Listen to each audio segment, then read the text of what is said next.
السلام علیکم ورحمۃ اللہ وبرکاتہ۔ عذاب قبر: ہر جاندار کو موت کا مزہ چکھنا ہے اور مرنے کے بعد انسان کو اس کے عملوں کی جزا یا سزا ملے گی۔ اس کے دو درجے ہیں، ایک مرنے کے بعد سے قیامت تک، اس کو عالم برزخ کہتے ہیں۔ دوسرا درجہ قیامت سے لے کر ابدال العباد تک، اس کو حشر و نشر کہتے ہیں۔ اس میں پوری جزا و سزا ہوگی۔ سب کفار اور بعض گناہ گار مومنوں کو قبر کا عذاب ہوتا ہے۔ بعض گناہ گار مومنوں سے قبر کا عذاب بھی معاف ہو جاتا ہے، یا وہ گناہ کے مطابق عذاب پا کر نجات پا جاتے ہیں۔ صالح مومن مرد و عورت قبر میں عیش و آرام سے رہتے ہیں۔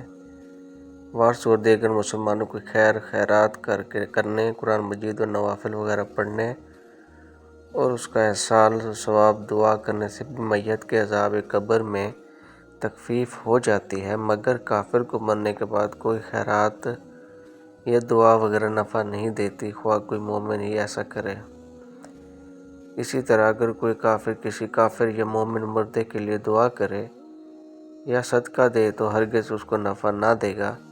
ثواب پہنچانے کے لیے کسی خاص چیز یا خاص وقت یا خاص طریقہ کی پابندی شرع شریف میں نہیں ہے۔ ایسی پابندی سے بچنا چاہیے، بلکہ جس وقت جو کچھ میسر ہو وہ مالی یا بدنی ثواب کا کام ادا کر کے اس کا ثواب بخش دیا جائے گا۔ ایصال ثواب کا کام رسم کی پابندی، دکھاوے اور نام و شہرت کے نہ کرے اور بلا ضرورت ادھار اور قرض لے کر رسوم کی پابندی کرنا اور بھی گناہ ہے۔ کسی ایسی مصلحت سے وقت وغیرہ کی پابندی کی جائے جو شرعاً جائز ہو اور اس کو شرع کی طرف سے لازمی نہ سمجھا جائے تو کوئی حرج نہیں، مگر آج کل جاہلوں کی رسمی پابندی کے خوف سے بچنا ضروری ہے، ورنہ وہ دلیل بنائیں گے۔ قبر میں مردے سے سوال و جواب کی تفصیل یہ ہے کہ جب مردے کو اس کی خواہش و کارب قبر میں رکھ کر واپس جاتے ہیں تو ان کی جوتیوں کی آواز سنتا ہے۔ اس وقت اس کے پاس دو فرشتے آتے ہیں، ایک کو منکر اور دوسرے کو نکیر کہتے ہیں، جو اس کو بیٹھا کر پوچھتے ہیں، من ربو کا، تیرا رب کون ہے؟ مومن بندہ جواب دیتا ہے، ربی اللہ، میرا رب اللہ تعالیٰ ہے۔ من نبیوں کا، تیرا نبی کون ہے؟ مومن بندہ جواب دیتا ہے، نبی محمد صلی اللہ علیہ وسلم، میرے نبی محمد صلی اللہ علیہ وسلم ہے۔ ما دینوں کا، تیرا دین کیا ہے؟ مومن بندہ جواب دیتا ہے، دین الاسلام، میرا دین اسلام ہے۔ بعض روایت میں دوسرا سوال اسی طرح ہے، ما کنت تقول فی ھذا الرجل، تو اس آدمی سے محمد صلی اللہ علیہ وسلم کے بارے میں کیا کہتا ہے؟ مومن بندہ جواب جو دیتا ہے وہ کہتا ہے کہ اس کا ترجمہ کو جو وہ اللہ کے رسول ہے۔ وہ فرشتے کہیں گے، تجھے کس نے بتایا کہ وہ کہے گا؟ میں نے اللہ کی کتابیں پڑھی، اس پر ایمان لایا اور تصدیق کی۔ بس اس کے لیے قبر میں جنت کی طرف ایک دروازہ کھول دیا جائے گا، جس سے جنت کی ٹھنڈی ٹھنڈی ہوا اور خوشبو اس کے پاس آتی رہے گی۔ اس کی قبر کشاد اور نورانی کر دی جائے گی۔